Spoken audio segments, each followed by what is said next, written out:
Lieutenant Sarah adjusted her gear one final time before stepping onto the observation deck of the USS Intrepid. The morning sun cast long shadows across the aircraft carrier's flight deck, where a crowd of military personnel had gathered for what everyone was calling the demonstration. Sarah knew better. This wasn't a demonstration. This was a test, and she was the one being tested. The whispers followed her wherever she went on the ship. She had heard them all before, variations of the same doubts that had shadowed her through Bud-S training, through Hell Week, and through every mission she had completed with SEAL Team 7. The words changed, but the message remained constant. Women didn't belong in special operations, and certainly not in the Navy SEALs. Sarah had spent 6 years proving those whispers wrong. She had earned her trident through the same grueling training as every other SEAL. She had completed deployments in Afghanistan and Syria, conducting night raids and reconnaissance missions that saved American lives. Her personnel file contained commendations and letters of appreciation from commanding officers who had witnessed her skills firsthand. But none of that seemed to matter to the 4 men waiting for her on the other side of the flight deck. Master Chief Petty Officer Jake stood with his arms crossed, his weathered face showing no emotion as Sarah approached. Was a legend in the SEAL community, a 30-year veteran who had served in every major conflict since the Gulf War.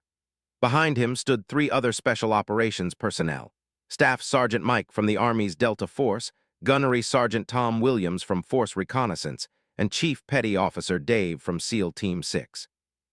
All 4 men had volunteered for this exercise after hearing about the female SEAL problem that had been making rounds in the Special Operations community. The controversy had started 3 weeks earlier when Senator Hayes had visited the naval base for a classified briefing on Special Operations capabilities. During her tour, she had specifically requested to meet with female Special Operations personnel to discuss the integration of women into combat roles. Sarah had been selected to represent the Navy SEALs, much to the displeasure of certain members of the military establishment. The meeting had gone well, with Sarah providing detailed information about her training and operational experience. Senator Hayes had been impressed, praising the Navy's progressive approach to gender integration, but her comments had been overheard by several high-ranking officers who disagreed with women in special operations roles. Within days, rumors began circulating that Sarah's achievements were the result of lowered standards or preferential treatment. The situation had escalated when Major General Robert Harrison, a Marine Corps officer with significant influence in special operations circles, had made comments during a closed-door meeting about the need to verify the capabilities of female special operations personnel. His words had been carefully chosen to avoid direct accusations, but his meaning was clear. He wanted proof that women could perform at the same level as their male counterparts. Admiral Michael Stevens, the base commander, had found himself in an impossible position. He couldn't ignore the political pressure from General Harrison and his supporters, but he also couldn't allow one of his personnel to be subjected to obvious discrimination.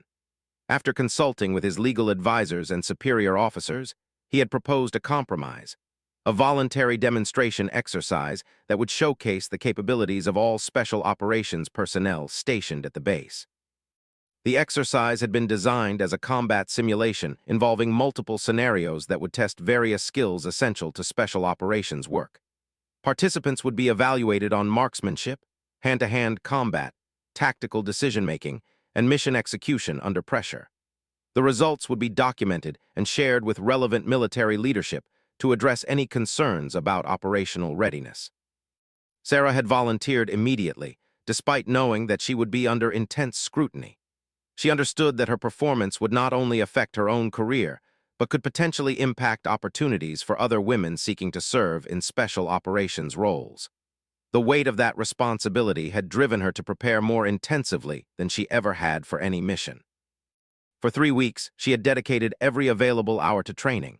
She had worked with the base's marksmanship instructors to fine-tune her shooting techniques with various weapon systems. She had sparred daily with hand-to-hand combat specialists, focusing on techniques that would allow her to overcome opponents who possessed greater physical strength. She had studied tactical scenarios and mission planning procedures, memorizing protocols and developing contingency plans for multiple situations. Her commanding officer, Captain James Mitchell, had privately expressed his confidence in her abilities while warning her about the politics surrounding the exercise. He had explained that certain individuals were hoping she would fail, providing them with ammunition to argue against women in special operations roles. But he had also reminded her that she had nothing to prove to anyone who mattered, emphasizing that her record spoke for itself. The other SEALs in her unit had around her, offering advice and encouragement while helping with her preparation. They had seen her in action and knew her capabilities firsthand. Petty Officer First Class Johnson, who had served with her on 3 deployments, had summed up their feelings perfectly. "We've got your back. Show them what we already know." But support from her teammates couldn't eliminate the pressure she felt as she walked across the flight deck toward the 4 men who would be her opponents in the upcoming exercise. Each of them had decades of experience and reputations built on successful operations in the world's most dangerous places. Alone had more combat deployments than the rest of her unit combined. The crowd of observers included officers from various branches of the military, along with civilian contractors and Department of Defense officials who happened to be visiting the base. Sarah recognized several faces from previous briefings and training exercises, noting the mix of supportive and skeptical expressions among the spectators. Admiral Stevens stepped forward as Sarah reached the designated starting area, holding a clipboard with the exercise parameters. He had insisted on personally overseeing the demonstration to ensure fairness and proper documentation of the results. His presence also served as a reminder that this exercise had commanded attention at the highest levels. "The rules are simple," Admiral Stevens announced, his voice carrying across the flight deck. "This will be a series of combat scenarios designed to test essential special operations skills. Each participant will face the same challenges under the same conditions. Performance will be evaluated based on speed, accuracy, tactical decision-making, and mission completion." He gestured toward a series of stations that had been set up across the flight deck, each representing a different aspect of the evaluation.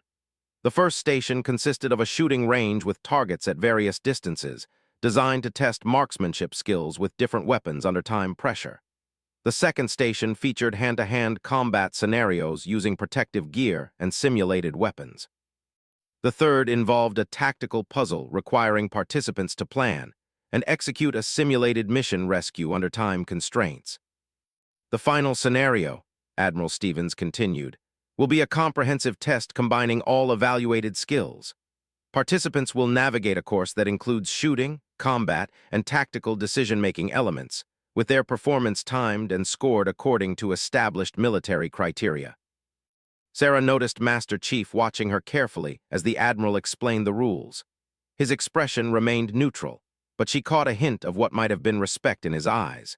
Despite the circumstances that had led to this exercise, was known as a professional who evaluated people based on their abilities rather than their background. If she could earn his approval, it would carry significant weight in the special operations community. The weapons inspection came next, with each participant checking their assigned equipment to ensure proper function and safety. Sarah had requested her preferred sidearm, a SIG P226 that she had carried on multiple deployments. The weapon was familiar in her hands, its weight and balance as natural as breathing after years of training and operational use. She performed her usual pre-mission equipment check with methodical precision, examining every component and testing every function. Her movements were automatic, the result of countless repetitions during training and real-world operations. Other participants were conducting similar inspections, their movements equally practiced and professional. The atmosphere on the flight deck had grown tense as word of the exercise spread throughout the ship.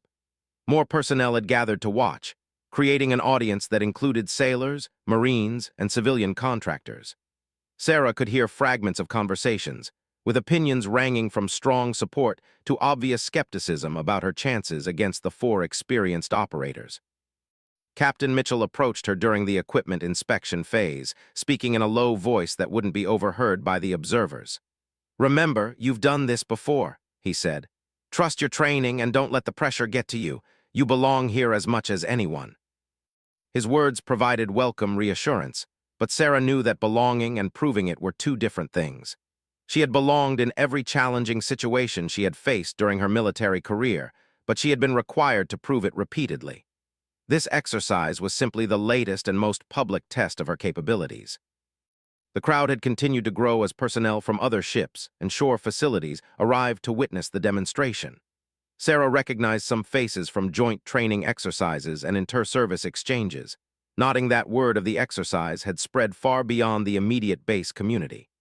The attention only added to the pressure she felt, knowing that the results would be discussed and analyzed throughout the special operations community. Master Chief called the participants together for a final briefing about safety procedures and emergency protocols. His tone was strictly professional as he outlined the rules of engagement and emphasized the importance of maintaining safety standards despite the competitive nature of the exercise. "This is a demonstration of professional capabilities," he said, looking directly at each participant. "Everyone here has proven themselves in real-world operations. Today is about showcasing those skills under controlled conditions, not about settling personal disputes or proving political points." His words were clearly directed at the broader audience rather than the participants themselves, serving as a reminder that this exercise should be evaluated on its merits rather than used to advance personal agendas. Sarah appreciated his professionalism, even as she recognized that his reputation and experience made him a formidable opponent in the upcoming competition. The first station was announced as live-fire marksmanship, with participants shooting at targets placed at distances ranging from 7 to 50 meters. Each shooter would have 60 seconds to engage as many targets as possible, with scoring based on accuracy and target selection. The exercise was designed to test not only shooting skills, but also decision-making under time pressure. Sarah watched as the first participant, Staff Sergeant, stepped up to the firing line. His technique was flawless, with smooth transitions between targets and precise shot placement. He managed to engage 12 targets in the allotted time, scoring hits on 10 with tight groupings that demonstrated excellent marksmanship skills.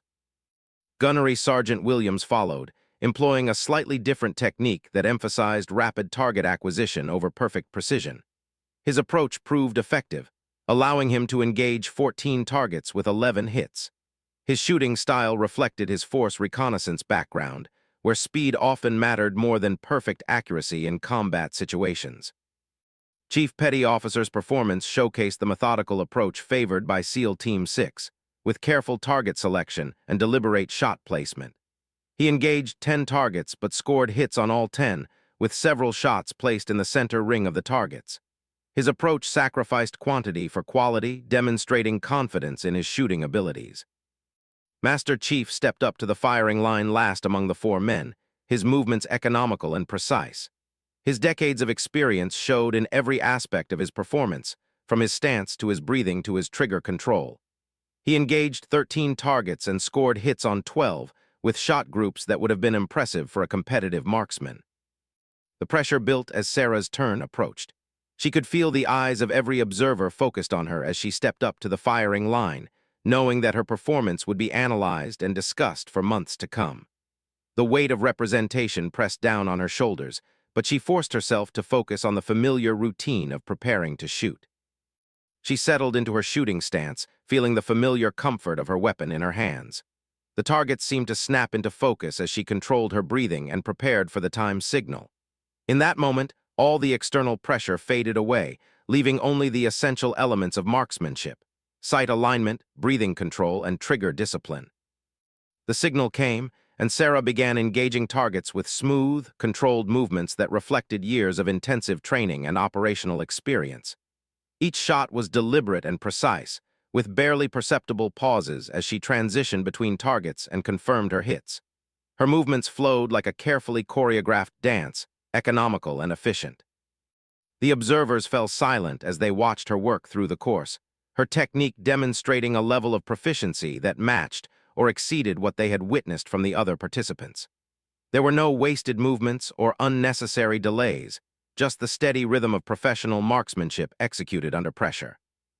When the time expired, Sarah had engaged 15 targets and scored hits on 14, with shot groups that clustered tightly around the center of each target. Her performance had exceeded that of every other participant in both speed and accuracy, establishing her credibility in the most fundamental of special operations skills. The silence that followed her performance spoke louder than any commentary could have.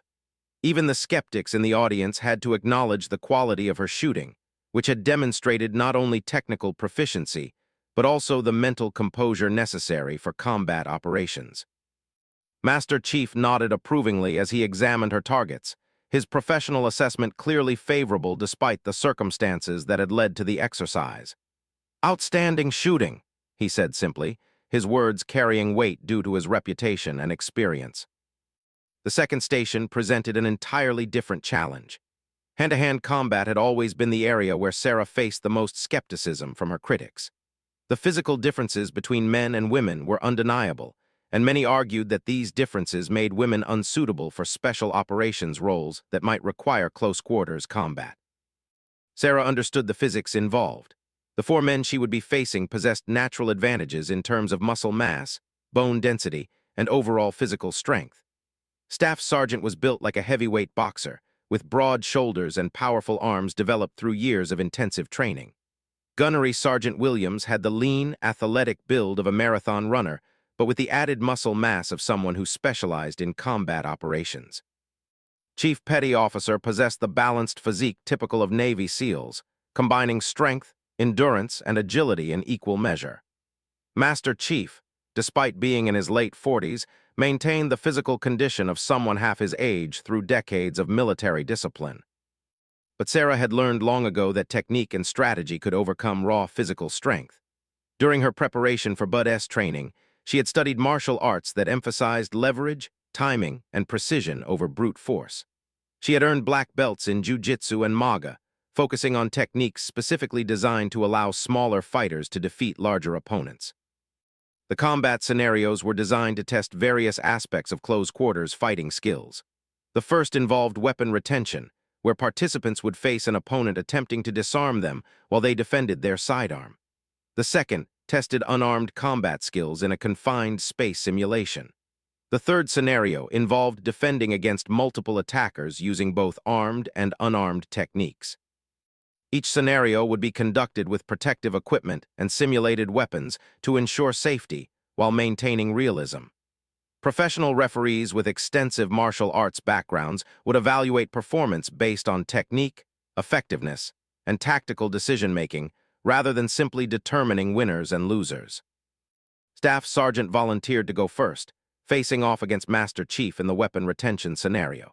The exercise began with holding a training weapon while attempted to disarm him through various techniques. Superior size and strength allowed him to maintain control of the weapon through most of his attempts, but the Master Chief's experience showed as he eventually succeeded in disarming through a combination of leverage and misdirection. The exercise continued with Williams and facing each other in the unarmed combat scenario. Both men demonstrated excellent technique and conditioning as they grappled in the confined space, with neither gaining a decisive advantage before the time limit expired. Their performance showcased the high level of skill expected from special operations personnel. When Sarah's turn came for the weapon retention exercise, she faced Chief Petty Officer, whose SEAL Team 6 background included extensive close-quarters combat training. Approached the challenge with confidence, using his size advantage to apply direct pressure in his attempts to disarm her. Sarah had anticipated this approach during her preparation.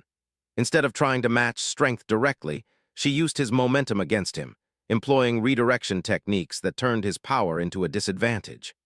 When he grabbed her weapon arm, she stepped into the attack rather than away from it, using his forward motion to throw him off balance while maintaining control of her training weapon. The observers watched in surprise as Sarah successfully defended against disarmament attempts, her technique demonstrating the effectiveness of proper training over raw strength. Himself seemed impressed by her defensive skills, nodding respectfully as the exercise concluded with Sarah retaining control of her weapon. The unarmed combat scenario paired Sarah against Gunnery Sergeant Williams, whose force reconnaissance background included extensive martial arts training. Williams was known for his aggressive fighting style, which relied on overwhelming opponents through constant pressure and superior conditioning. Sarah adopted a defensive strategy from the beginning, using footwork and positioning to avoid Williams's initial attacks while looking for opportunities to counter. When Williams committed to a powerful striking combination, Sarah stepped offline and used his momentum to execute a hip throw that sent him to the ground. She followed up with a submission hold that would have ended the fight in a real combat situation. Williams struggled against the hold for several seconds before tapping out, acknowledging Sarah's superior position. The crowd of observers erupted in surprised murmurs, having witnessed a demonstration of technical skill that overcame significant physical disadvantages. The final combat scenario involved defending against multiple attackers, with Sarah facing two opponents simultaneously while armed with a training knife. This exercise was designed to test tactical decision-making and situational awareness under extreme pressure, and volunteered as her opponents, approaching from different angles to simulate a realistic threat scenario. Sarah recognized that she couldn't afford to engage in extended combat with either opponent individually, as their combined strength would quickly overwhelm her defensive capabilities. Instead, she used mobility and positioning to keep one opponent between herself and the other, preventing them from coordinating their attacks effectively. When committed to an attack, Sarah used him as a shield while engaging with her training weapon. She then pivoted to engage while was out of position, demonstrating the tactical thinking that was essential for survival in outnumbered situations. The exercise concluded with Sarah having successfully defended against both opponents through superior tactics and movement, despite being significantly outweighed and outnumbered. Her performance had demonstrated that technical skill and intelligent decision-making could overcome physical disadvantages in combat situations. Master Chief approached her after the exercise, his expression showing clear approval. "You fight smart," he said, offering a handshake. "That's more important than fighting hard." His words carried significant weight given his reputation and experience. Had served in more combat zones than most people could name, and his assessment of fighting ability was respected throughout the special operations community. His public acknowledgement of Sarah's skills would help counter some of the criticism she had faced. The third station tested tactical decision-making through a simulated hostage rescue scenario. Participants were presented with a detailed briefing about a terrorist situation, including building layouts, hostage locations, enemy positions, and available resources. They had 30 minutes to develop a rescue plan and present it to a panel of experienced officers for evaluation. The scenario involved 12 hostages held in a two-story office building by an unknown number of terrorists. Intelligence reports suggested between 6 and 10 enemy combatants, armed with automatic weapons and possibly explosives. The building had limited entry points and was surrounded by open ground that would expose rescue teams to enemy fire. Each participant approached the problem differently, reflecting their training backgrounds and operational experience. Staff Sergeant developed a plan that emphasized speed and overwhelming firepower, proposing a simultaneous assault from multiple directions designed to shock and disorient the terrorists. His approach reflected Delta Force doctrine, which favored aggressive action and superior equipment to overcome enemy resistance. Gunnery Sergeant Williams proposed a more methodical approach based on force reconnaissance principles. His plan involved extensive surveillance and intelligence gathering before any assault, using sniper teams to eliminate sentries and reduce enemy numbers before the main assault began. His emphasis on preparation and intelligence reflected Marine Corps training that prioritized thorough planning over rapid action. Chief Petty Officer's plan showcased SEAL Team 6's expertise in complex operations. He proposed using diversionary tactics to draw enemy attention, while small teams infiltrated the building through unconventional entry points. His approach balanced speed with stealth, using deception to minimize enemy resistance during the actual rescue operation. Master Chief presented a plan that combined elements from all three approaches while adding innovations based on his extensive operational experience. He proposed using multiple contingency plans activated based on real-time intelligence, with teams prepared to adapt their tactics as the situation developed. His plan demonstrated the wisdom that came from decades of combat operations. Sarah studied the scenario carefully, noting details that others might have overlooked. She observed that the building's ventilation system could provide unconventional access routes, that the terrorists' positioning suggested they expected a conventional assault, and that the hostage locations indicated the terrorists were using them as human shields rather than simply holding them prisoner. Her plan reflected her understanding of the scenario's complexities.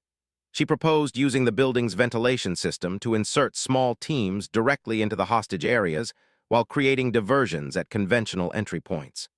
Her approach would minimize the time hostages spent in danger while reducing the risk of casualties among rescue personnel. The evaluation panel, consisting of senior officers with extensive special operations experience, questioned each participant about their plans in detail. They probed for weaknesses, challenged assumptions, and tested the participants' ability to adapt their plans when circumstances changed. Sarah's presentation impressed the panel with its attention to detail and innovative approach to the tactical challenges presented by the scenario. Her plan demonstrated not only technical competence, but also the creative thinking that was essential for successful special operations. Captain Mitchell, who served on the evaluation panel, later commented that Sarah's plan showed the kind of fresh perspective that came from approaching problems without preconceived notions about conventional solutions. Her willingness to consider unconventional approaches while maintaining focus on mission success demonstrated the intellectual flexibility that was crucial for special operations success. The fourth station involved a comprehensive physical fitness assessment designed to test the endurance, strength, and agility required for special operations missions. The course included obstacle navigation, load carrying, swimming, and endurance challenges that simulated the physical demands of real-world operations. Each participant wore full combat gear weighing approximately 60 pounds while navigating a course that included rope climbing, wall scaling, tunnel crawling, and precision jumps. The course concluded with a 1,000-meter swim in full gear, testing both physical conditioning and water survival skills. Staff Sergeant's performance reflected his focus on strength training, with impressive results in load-carrying exercises and obstacle navigation. His time on the course was competitive, though he showed some fatigue during the swimming portion due to his heavier build. Williams demonstrated the endurance conditioning that was characteristic of force reconnaissance training. His lighter build allowed him to excel in climbing and agility challenges, while his cardiovascular conditioning helped him maintain pace throughout the entire course. His performance showcased the balanced physical development typical of Navy SEALs. He excelled in the swimming portion while maintaining competitive times in all other course elements, demonstrating the well-rounded fitness that was essential for maritime special operations. His performance was particularly impressive given his age, with times that would have been competitive for someone half his age. His decades of military conditioning showed as he moved through the course with economic efficiency, completing each obstacle with minimal wasted energy. Sarah approached the course with a strategy based on maintaining consistent pace rather than trying to excel in any particular area. She recognized that her smaller size would be advantageous in some obstacles while creating challenges in others, so she focused on smooth transitions and efficient movement patterns. Her performance surprised many observers as she completed the course with times that were competitive with her male counterparts. Her technique in rope climbing and wall scaling compensated for her strength disadvantages, while her swimming performance was exceptional due to her smaller size and efficient stroke mechanics. The swimming portion proved to be Sarah's strongest area, as her technique and conditioning allowed her to complete the distance faster than any other participant despite carrying the same gear load. Her performance demonstrated that physical fitness standards should be based on job requirements rather than comparative rankings between individuals with different physical characteristics. Following the individual fitness assessment, participants faced a team challenge designed to test their ability to work together under stress. The exercise involved moving a simulated casualty across difficult terrain while under time, pressure, and simulated enemy fire. The 5 participants were divided into a single team, with each member assigned specific responsibilities for casualty movement, security, navigation, and communication. Success depended on coordination and mutual support rather than individual performance. Sarah was assigned the navigation role, responsible for guiding the team through the course while maintaining awareness of simulated enemy positions and safe routes.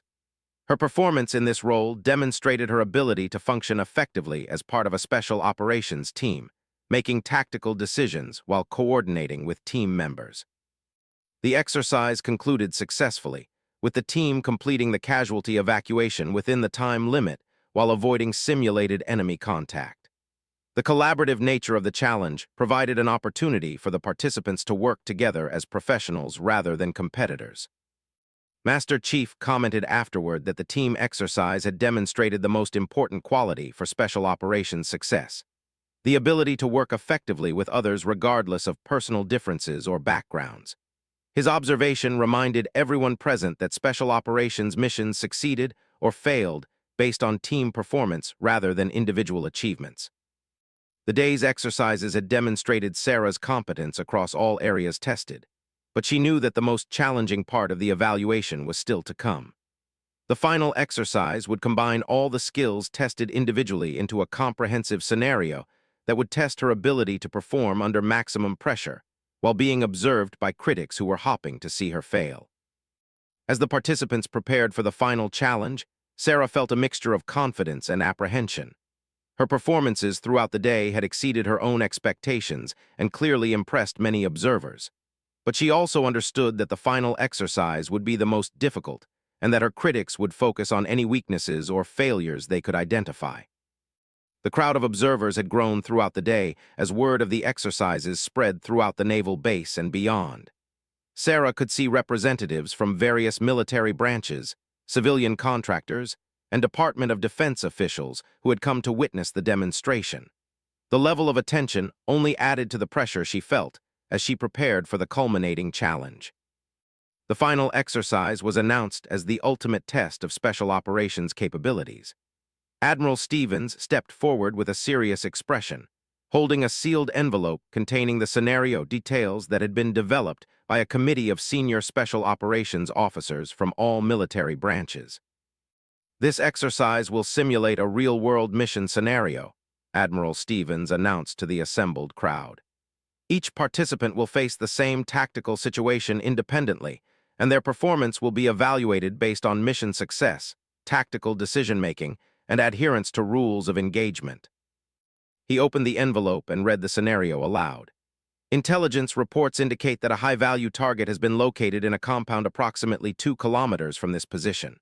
The target is believed to be armed and extremely dangerous, with possible access to explosive devices. Your mission is to infiltrate the compound, neutralize the threat, and extract successfully while avoiding civilian casualties and minimizing collateral damage." The compound in question was actually a training facility located on the far side of the naval base, designed specifically for urban warfare simulations. The facility included multiple buildings, narrow alleyways, and hidden positions that could conceal enemy combatants. Participants would face simulated opposition using non-lethal training ammunition and electronic sensors to record hits and near misses. "Each participant will be equipped with standard combat gear and simulated ammunition," Admiral Stevens continued. "Opposition forces will consist of trained personnel using the same equipment and operating under realistic rules of engagement. Mission success will be determined by neutralizing the designated target while minimizing exposure to enemy fire and completing extraction within the time limit." The time limit was set at 20 minutes from infiltration to extraction, with additional penalties for exceeding the limit or failing to complete mission objectives. Participants would be monitored by observers positioned throughout the compound, with their movements tracked using electronic surveillance equipment. Sarah listened to the briefing while studying aerial photographs of the target compound that were provided to each participant. The facility was larger and more complex than she had initially realized, with multiple potential infiltration routes and numerous positions where enemy forces could be concealed.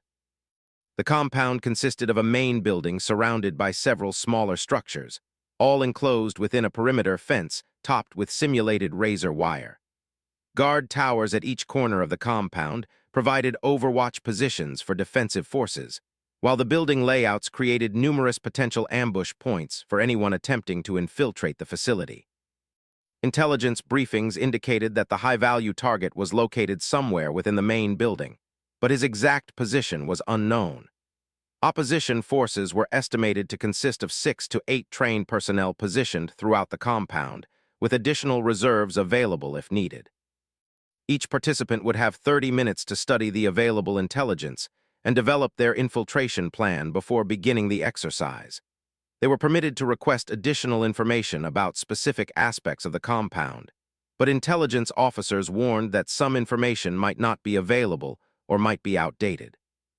Staff Sergeant approached the planning phase with characteristic directness, focusing on the most efficient route to the main building while identifying defensive positions that would need to be neutralized.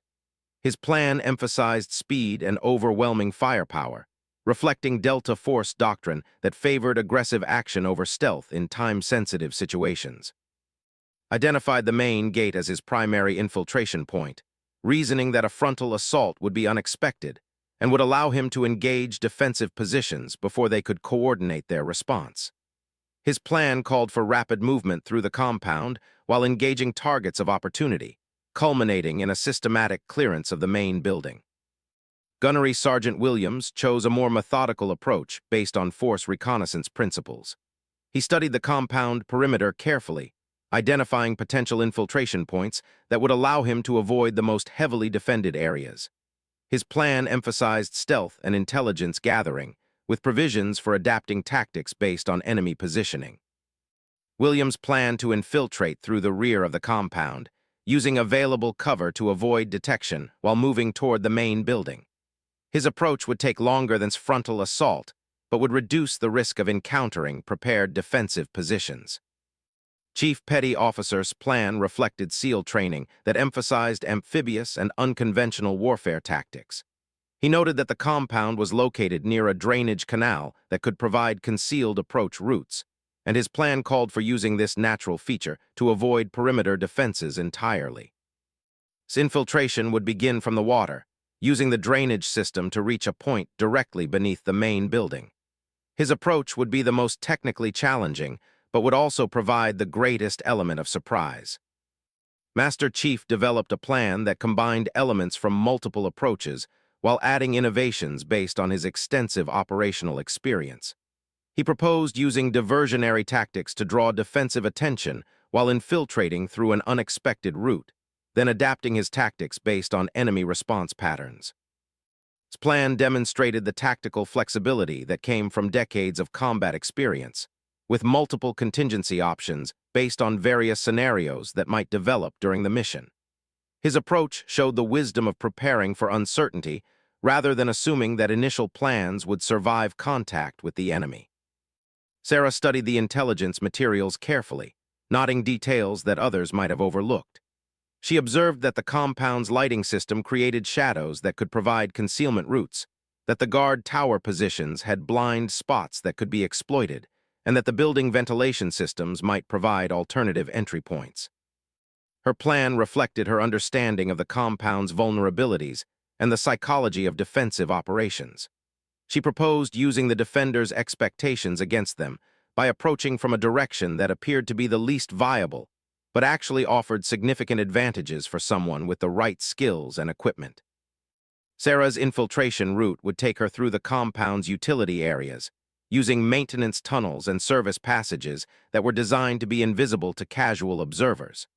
Her approach would require technical climbing skills and intimate knowledge of building systems, but would allow her to reach the target area without encountering most of the defensive positions. The first participant to attempt the mission was Staff Sergeant, whose frontal assault approach created immediate contact with defensive forces.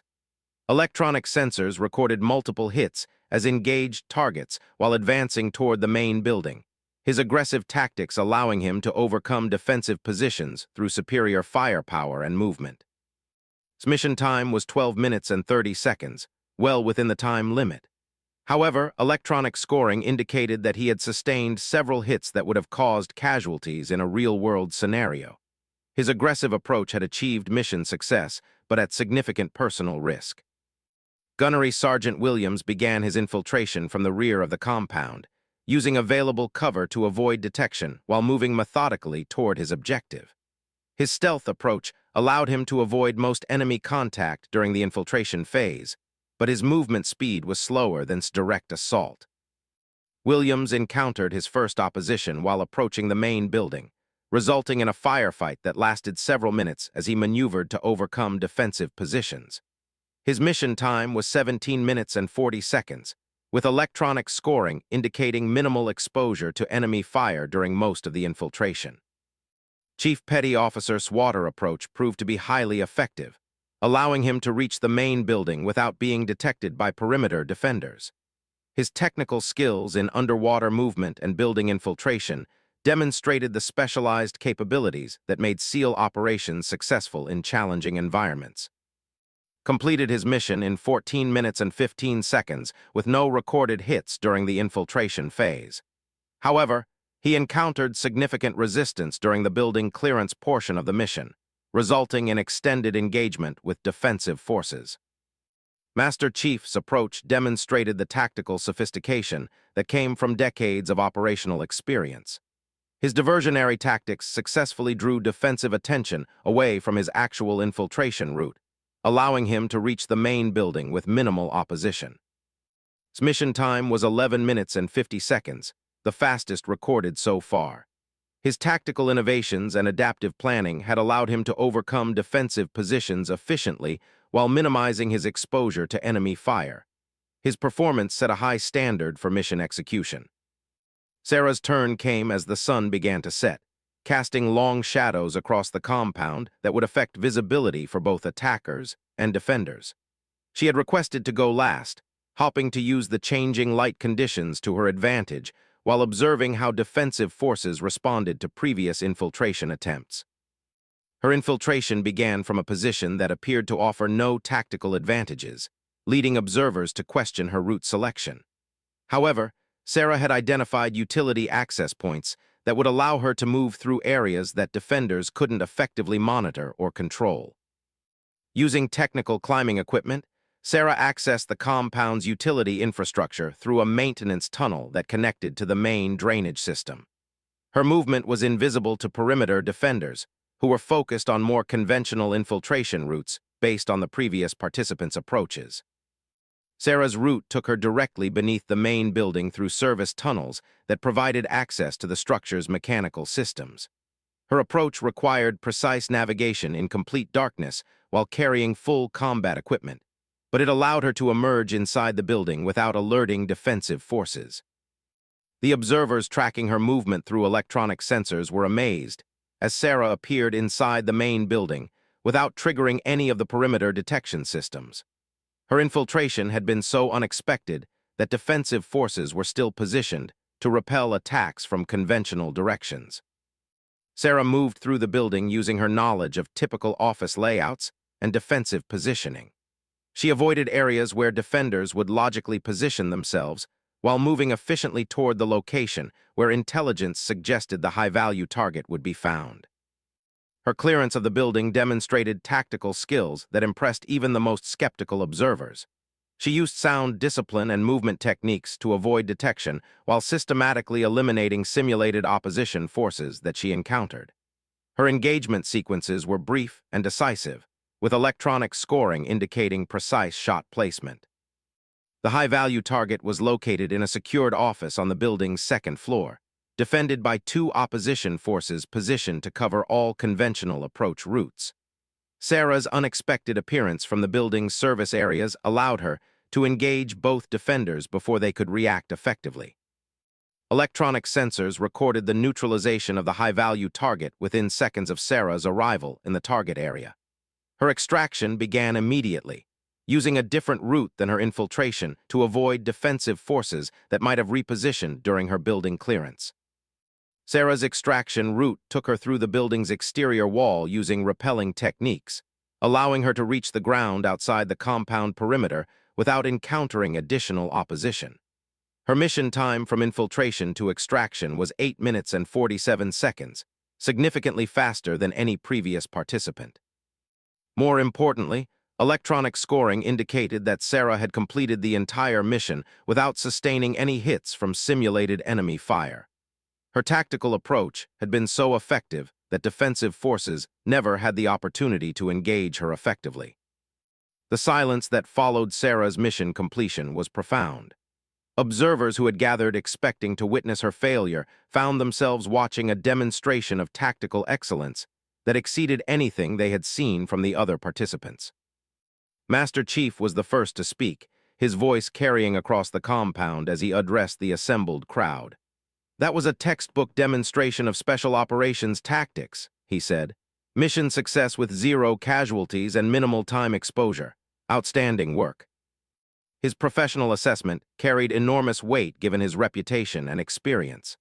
Had commanded some of the most successful special operations missions in recent military history, and his public praise of Sarah's performance would be remembered and discussed throughout the special operations community. Admiral Stevens approached Sarah as she completed her equipment check following the mission. His expression showed clear satisfaction with her performance, but also recognition of the political implications of what had just occurred. "Lieutenant," he said formally, "your performance today has been exemplary in every respect. You have demonstrated the skills and capabilities that are essential for special operations success, and you have done so under circumstances that would challenge any operator regardless of their background or experience." His words were carefully chosen to acknowledge her achievement while avoiding inflammatory language that might escalate the political tensions surrounding women in special operations roles. However, his meaning was clear to everyone present. Sarah had proven herself beyond any reasonable doubt. The other participants approached Sarah individually to offer their congratulations, their professional respect evident despite the competitive nature of the exercise. Staff Sergeant shook her hand while commenting on the innovation of her infiltration route. Gunnery Sergeant Williams praised her tactical decision-making under pressure. Chief Petty Officer acknowledged the technical skills required for her approach. But it was Master Chief's comment that would be remembered most clearly by those present. "I've seen a lot of operators in 30 years, he said quietly to Sarah. "What you did today ranks among the best missions I've ever witnessed. You earned my respect, and that's not something I give easily." The crowd of observers began to disperse as the exercise concluded, but the conversations that followed would continue for weeks throughout the military community. Sarah's performance had exceeded expectations and answered questions about women's capabilities in special operations, roles more definitively than any policy statement or political argument could have accomplished. Captain Mitchell approached Sarah as she prepared to leave the compound, his expression showing both pride and relief. "You did more than prove yourself today," he told her. "You set a new standard for what we expect from special operations personnel regardless of their background." His words reminded Sarah that her achievement extended beyond personal vindication. Her performance had implications for other women seeking opportunities in special operations, and for the military's ongoing efforts to evaluate personnel based on capabilities rather than assumptions. As Sarah walked back toward the main base facilities, she reflected on the day's events and their significance. The exercise had been designed to test her capabilities under maximum pressure, and she had responded by demonstrating skills that exceeded those of her more experienced male counterparts. But she also understood that one successful exercise wouldn't eliminate all the skepticism and resistance she would continue to face. There would be other tests and other critics, and she would need to maintain the same level of performance consistently to earn lasting acceptance in the special operations community. The political implications of her success were already becoming apparent as she observed conversations among the departing observers. Some were clearly impressed by her performance and willing to reconsider their positions on women in special operations. Others seemed determined to find alternative explanations or to minimize the significance of her achievement. Sarah knew that the real test of her impact would come in the weeks and months ahead, as the results of the exercise were reported and discussed throughout the military establishment. Her performance had provided ammunition for supporters of gender integration, but it had also intensified opposition from those who remained convinced that women didn't belong in special operations roles. 3 weeks after the demonstration exercise, Sarah found herself sitting in a conference room at the Pentagon, surrounded by senior military officers and Department of Defense officials who were debating the future of women in special operations. The video recordings of her performance had been analyzed by tactical experts from every branch of the military, and the results of that analysis were now shaping policy discussions at the highest levels of government. General Hayes, the Army's first female 4-star general, had specifically requested Sarah's presence at the meeting to provide first-hand perspective on the challenges facing women in special operations roles. General Hayes had been following Sarah's career for several years, recognizing her potential to become a symbol of successful gender integration in the military's most demanding positions. The conference room was filled with conflicting opinions about what Sarah's success meant for the future of special operations. Supporters argued that her performance demonstrated the viability of properly trained women in these roles, while critics maintained that her individual success was an exception that didn't justify broader policy changes. Major General Robert Harrison, the Marine Corps officer whose comments had initiated the demonstration exercise, sat across the table from Sarah with an expression that showed grudging respect mixed with continuing skepticism. His position had been undermined by Sarah's performance, but he remained convinced that physical standards would eventually prove problematic for most women seeking special operations roles. Lieutenant's performance was undeniably impressive, General Harrison acknowledged during his presentation to the committee. However, we must consider whether her exceptional abilities represent realistic expectations for female candidates in general, or whether they constitute an outlier that doesn't justify broader policy modifications. His words reflected the ongoing tension between those who viewed Sarah's success as proof of women's capabilities and those who saw it as evidence that only extraordinary women could succeed in special operations roles. The debate had implications far beyond Sarah's individual career, potentially affecting opportunities for thousands of women throughout the military. Admiral Stevens had been invited to present his assessment of the exercise and its implications for naval special operations. His testimony was carefully balanced, acknowledging Sarah's exceptional performance while avoiding inflammatory language that might escalate political tensions. The demonstration exercise was designed to test essential special operations capabilities under realistic conditions, Admiral Stevens. Lieutenant's performance exceeded our expectations in every measured category, demonstrating not only technical competence, but also the innovative thinking and adaptive capabilities that are essential for mission success. He presented detailed statistics comparing Sarah's performance to historical benchmarks for special operations personnel, showing that her results ranked in the top percentile across all evaluated skills. Her mission completion time had been faster than 97% of previous exercise participants, while her tactical innovation had impressed evaluators with decades of operational experience. Master Chief had also been called to testify about his observations during the exercise. His reputation and credibility made his assessment particularly important for military personnel who might be skeptical of politically motivated conclusions. I've worked with hundreds of special operations personnel during my career. Lieutenant's performance ranks among the best I've witnessed in any context. Her tactical skills, mental composure, and mission execution were exemplary by any standard we might apply.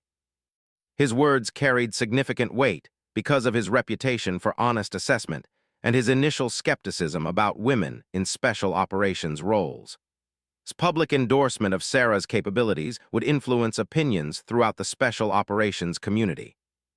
The committee also heard testimony from the other participants in the exercise, each offering their professional assessment of Sarah's performance and its implications for special operations standards. Their unanimous agreement about her competence provided powerful evidence for those supporting expanded opportunities for women. Staff Sergeant that Sarah's tactical innovations had impressed him and provided new perspectives on mission planning that he intended to incorporate into his own operational procedures. His acknowledgement that he had learned from her approach demonstrated the professional respect she had earned from her peers. Gunnery Sergeant Williams emphasized the collaborative aspects of the exercise, noting that Sarah had functioned effectively as part of the special operations team during group challenges. His testimony addressed concerns about unit cohesion and the ability of mixed-gender teams to function effectively under stress. Chief Petty Officer's testimony focused on the technical aspects of Sarah's performance, particularly her innovative infiltration techniques and superior mission execution. His detailed analysis of her tactical decisions provided objective evidence of her professional competence. The committee's deliberations extended beyond individual testimony to examine broader policy implications of the exercise results. Staff officers had prepared comprehensive analyses of recruitment standards, training protocols, and operational procedures that would be affected by decisions about women's roles in special operations. Colonel Jennifer Martinez, the Army's senior expert on gender integration issues, presented research showing that women's participation in combat roles had not created the problems that critics had predicted. Her data indicated that mixed-gender units performed comparably to all-male units when personnel were properly trained and integrated. The evidence consistently shows that individual capabilities matter more than gender demographics, Colonel Martinez. Lieutenant's performance provides additional confirmation that properly qualified women can excel in special operations roles when given appropriate opportunities. Her testimony was supported by studies from allied nations that had already integrated women into special operations forces. Countries including Norway, Denmark, and Israel had reported successful integration experiences when selection standards were based on job requirements rather than gender assumptions. The political dimensions of the debate were never far from the surface, with committee members representing constituencies that held strong opinions about women's roles in the military. Some viewed Sarah's success as vindication of progressive policies, while others worried about the implications of changing long-standing military traditions. Senator Hayes, who had initiated the sequence of events leading to the exercise, used Sarah's performance to advocate for expanded opportunities throughout the military. Her political position was strengthened by the objective evidence of Sarah's capabilities, which made it difficult for critics to argue against her policy proposals. The question is not whether women can succeed in special operations, Senator Hayes argued during committee deliberations. Lieutenant has answered that question definitively. The question now is whether we will continue to deny opportunities based on outdated assumptions rather than demonstrated capabilities. Her words reflected the broader political movement toward gender equality in military service, with Sarah's performance becoming a symbol of what was possible when women were given fair opportunities to prove themselves. However, the committee also heard from representatives of military traditions that opposed rapid changes to special operations culture.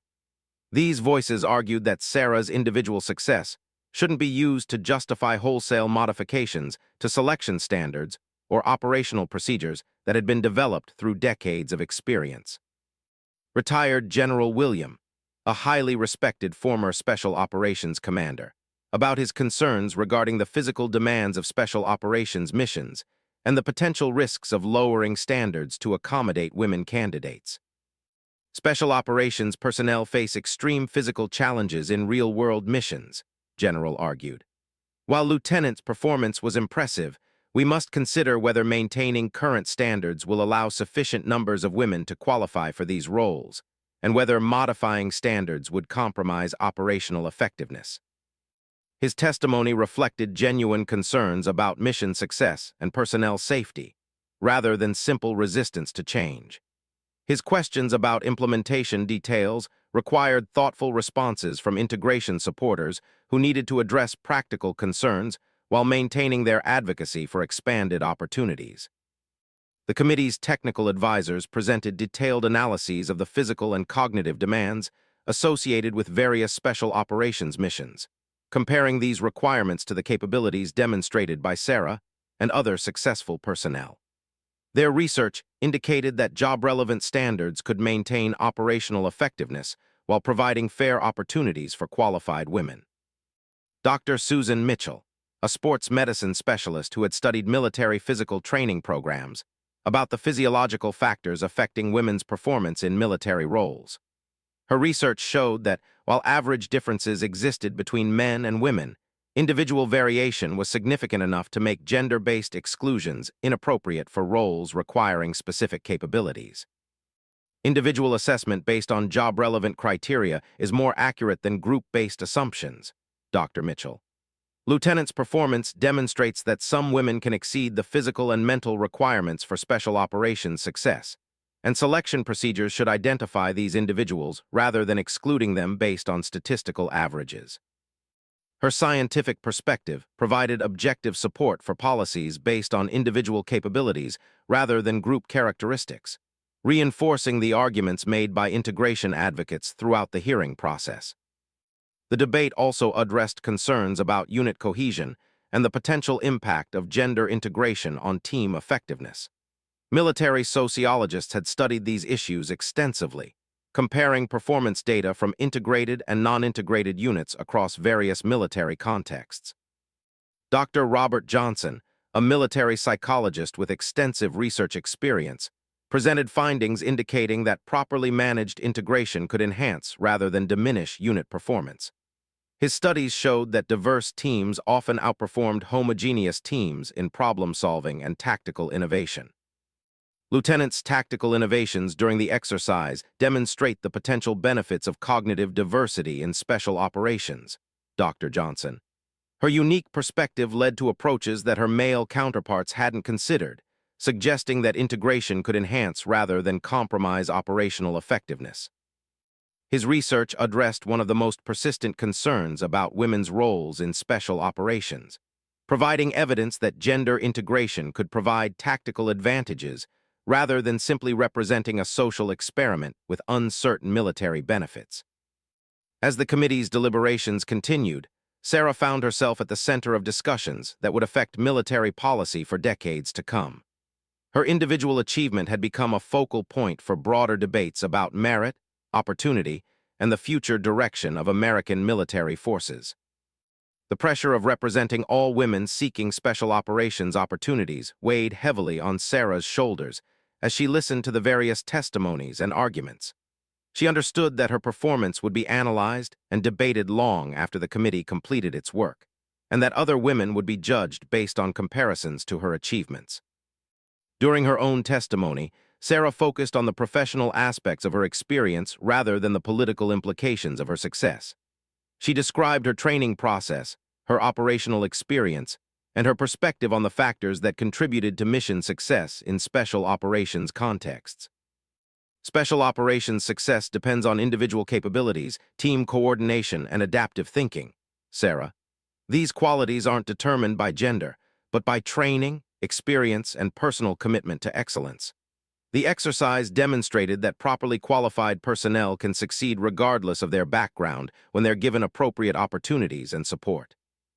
Her words were carefully chosen to emphasize professional rather than political considerations, reflecting her desire to be evaluated as a special operations professional rather than as a symbol of social change. However, she also recognized that her role as a pioneer made political consideration unavoidable.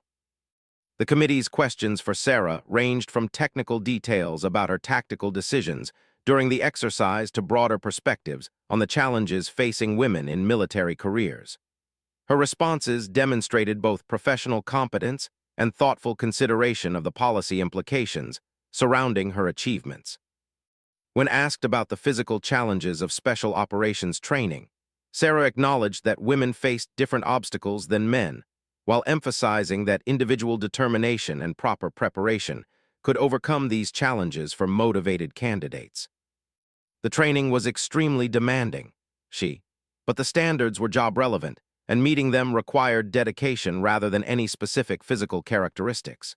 Women who are serious about special operations careers should expect to work harder than average, but that's true for anyone seeking to excel in demanding professions.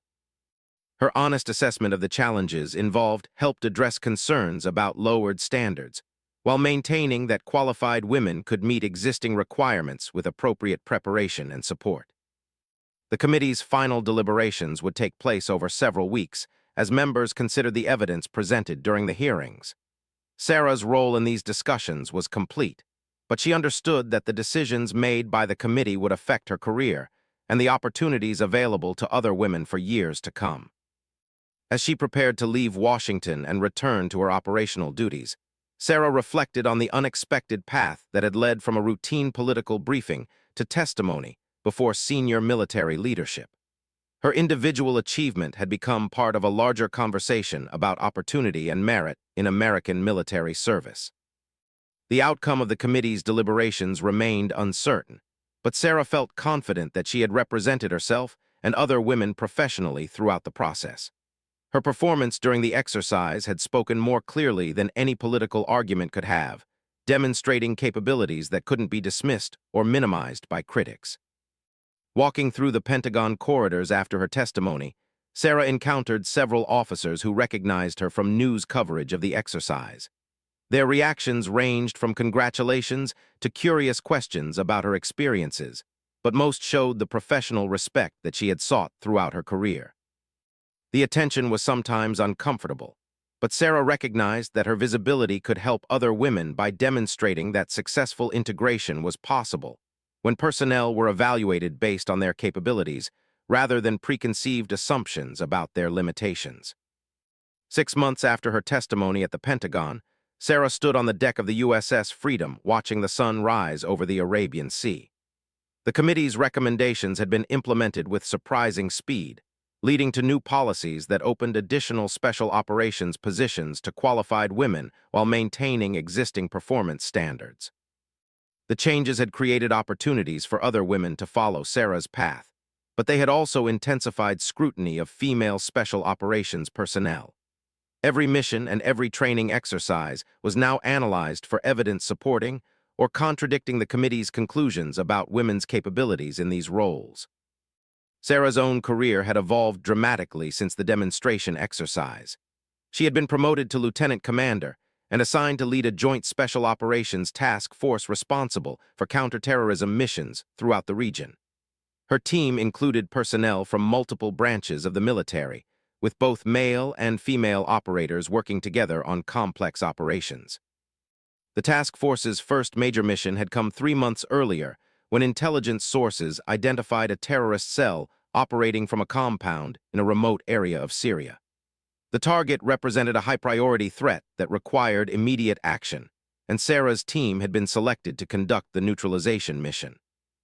The operation had tested everything Sarah had learned during her career, combining the technical skills demonstrated during the exercise with the leadership capabilities required for commanding special operations personnel in combat. Her team had successfully completed the mission with no casualties, neutralizing the terrorist threat while gathering valuable intelligence about broader terrorist networks. The mission's success had provided additional evidence supporting the integration policies, but it had also demonstrated the ongoing challenges facing women in leadership roles within the special operations community. Some team members had initially questioned Sarah's tactical decisions, requiring her to prove her competence through results rather than relying on rank or position. Master Chief had been assigned to Sarah's task force as senior enlisted advisor, bringing his decades of experience to support the unit's operations. His presence provided continuity with the exercise that had launched Sarah's prominence, while offering mentorship that helped her navigate the complexities of special operations leadership. "Command is different from individual performance," had told Sarah during one of their planning sessions. "You've proven you can operate at the highest level personally. Now you need to show that you can bring out the best performance in others, regardless of their initial opinions about your capabilities."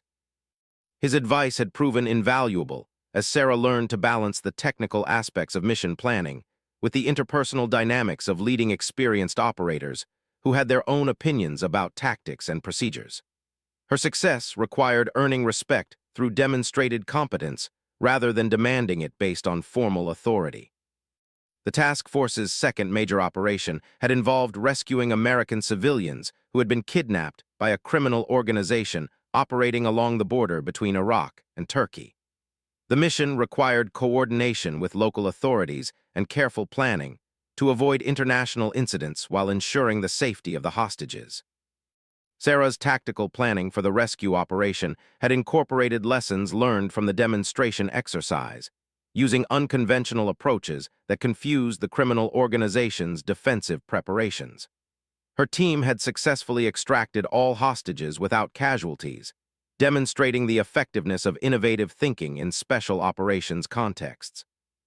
The rescue mission had attracted media attention that brought additional scrutiny to Sarah's career and the broader policies regarding women in special operations. News coverage had focused on the symbolic significance of a female officer leading such operations, sometimes overshadowing the professional accomplishments of her team. Sarah had learned to navigate media attention carefully, emphasizing the team nature of special operations success while avoiding statements that might inflame political debates about women's roles in the military. Her public comments focused on mission success and professional standards rather than gender issues or social policy.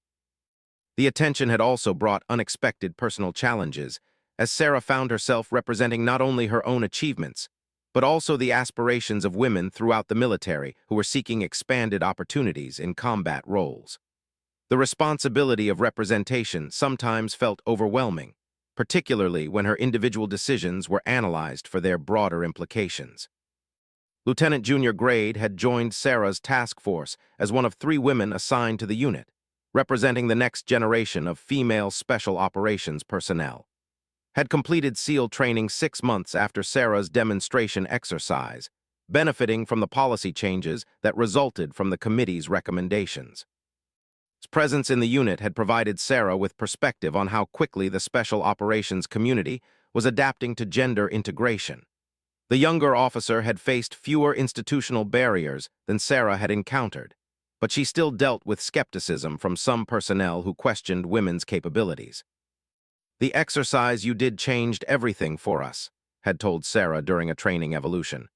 "We still have to prove ourselves every day, but at least we get the chance to try. Before your performance, most people assumed we couldn't succeed no matter what we did." Her words reminded Sarah of the broader impact of her achievements, extending beyond personal career advancement to create opportunities for other women who possess the capabilities and motivation to excel in special operations roles. The task force's 3rd major operation had tested Sarah's leadership in the most challenging circumstances she had yet faced. Intelligence sources had identified a terrorist leader responsible for planning attacks against American targets throughout the Middle East, and the mission required infiltrating a heavily defended compound during a narrow window of opportunity. The operation had required splitting her team into multiple elements, coordinating simultaneously across different objectives. Sarah had maintained overall command while delegating tactical responsibility to subordinate leaders, demonstrating the trust and confidence that effective special operations leadership required. The mission's success had resulted in the capture of the terrorist leader, along with valuable intelligence about planned attacks. More importantly, from Sarah's perspective, the operation had demonstrated her team's effectiveness under the most demanding circumstances, with personnel performing at their highest levels regardless of gender composition. The captured terrorist leader had provided information that prevented 3 planned attacks against American interests, saving potentially hundreds of lives.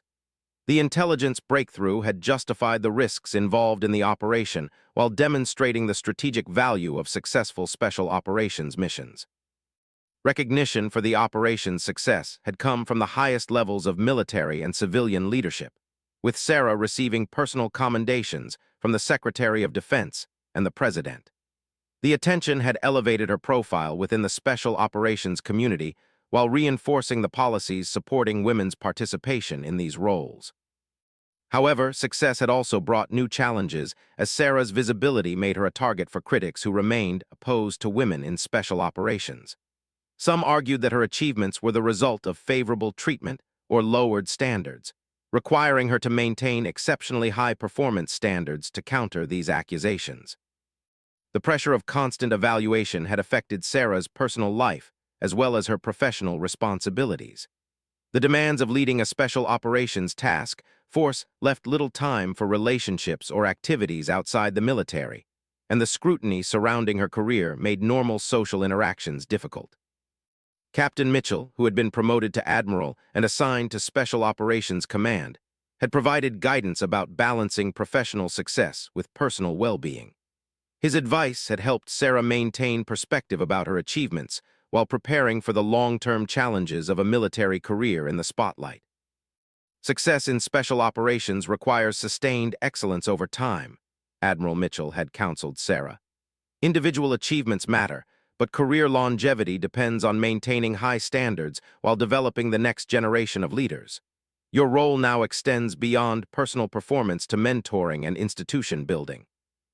His words had helped Sarah understand that her career success created obligations to support other women seeking special operations opportunities, while continuing to excel in her own operational responsibilities.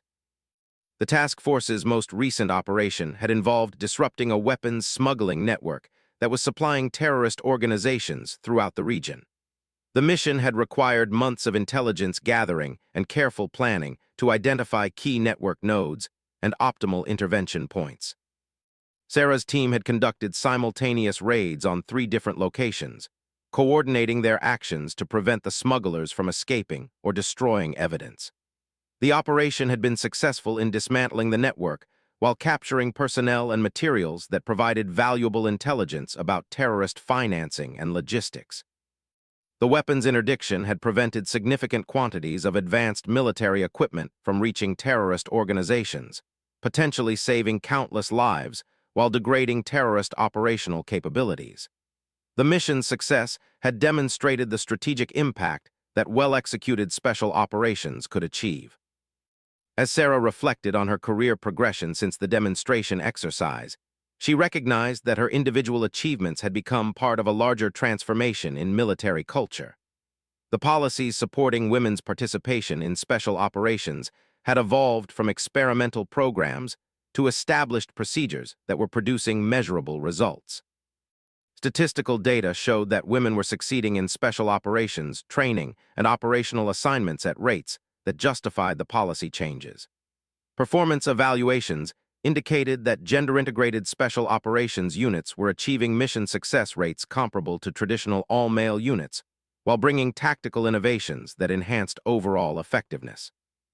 The success of gender integration had attracted international attention, with allied militaries studying American policies and procedures to inform their own integration efforts. Sarah had participated in several international conferences where she shared lessons learned from the integration process with military leaders from other countries. Her international engagements had provided perspective on the global significance of American military policies regarding women's roles. The United States had become a model for other democracies seeking to maximize their military capabilities while advancing gender equality in their armed forces. Looking toward the future, Sarah understood that her career would continue to be shaped by her role as a pioneer in gender integration. The visibility of her achievements created both opportunities and obligations that would affect her professional decisions for years to come. The special operations community had evolved significantly since her demonstration exercise, with women now serving in roles throughout the special operations structure. Female operators were conducting missions worldwide, contributing their capabilities to operations that enhanced American security while demonstrating the effectiveness of merit-based selection policies.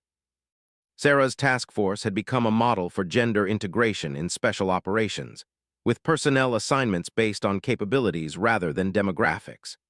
The unit's success had provided evidence-supporting policies that emphasized individual qualifications while maintaining the high standards essential for special operations effectiveness. As the sun climbed higher over the Arabian Sea, Sarah reviewed the intelligence briefings for her task force's next operation. The mission would test new tactical procedures that her team had developed, incorporating lessons learned from their previous operations while addressing emerging terrorist threats in the region. The continuing evolution of terrorist tactics required constant adaptation by special operations forces, with each mission providing opportunities to refine procedures and develop new capabilities. Sarah's role as task force leader required balancing proven methods with innovative approaches that could overcome evolving threats. Her personal journey from the demonstration exercise to operational command had demonstrated that individual achievement could drive institutional change when combined with sustained excellence and professional leadership. The policies supporting women's participation in special operations had succeeded because qualified women had proven their capabilities through performance rather than advocacy. The legacy of her demonstration exercise extended beyond policy changes to influence military culture in ways that would affect future generations of service members. Women entering the military now had opportunities that previous generations could only imagine, while the special operations community had access to a broader pool of talent that enhanced overall capabilities. Sarah's story had become part of military history, representing the successful integration of women into roles that had previously been closed to them. But she understood that her individual achievements were less important than the institutional changes that created opportunities for others to follow similar paths based on their own merits and capabilities. The demonstration exercise that had launched her prominence had proven that performance mattered more than preconceptions, and that military effectiveness was enhanced when personnel were selected based on capabilities rather than assumptions. Her career since that exercise had provided continued evidence supporting these principles, while inspiring others to pursue excellence in their own military service.